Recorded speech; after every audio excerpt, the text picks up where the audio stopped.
Welcome to McPlum, simple solutions served daily. You start by confirming the exact interfaces and power requirements so wiring decisions are correct. First, identify the PLC port type and the servo drive COM protocol. This determines cable and termination.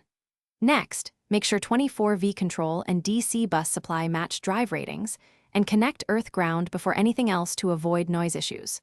Once done, route shielded signal cables separately from power lines and label each end. This saves time and prevents miswiring later. You now wire power and signals carefully. Attach motor phases to the drive terminals, connect encoder/feedback to the drive, and run digital I/O between PLC and drive for enable, fault, and home. Make sure shields are tied to PE at one end only to reduce ground loops. Then, program the PLC communication stack, set baud, IP, or node ID, and map registers for speed, position, and status.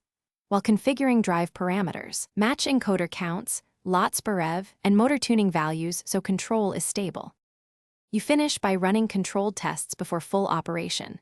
Enable the drive, command a small jog, and confirm encoder feedback and status bits in the PLC.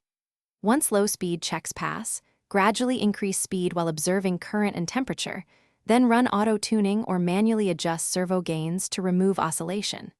If something goes wrong, check faults and COM logs, verify grounding and wiring torque, and ensure power-up sequence was correct. That single troubleshooting tip, start with wiring and grounding, solves most issues promptly.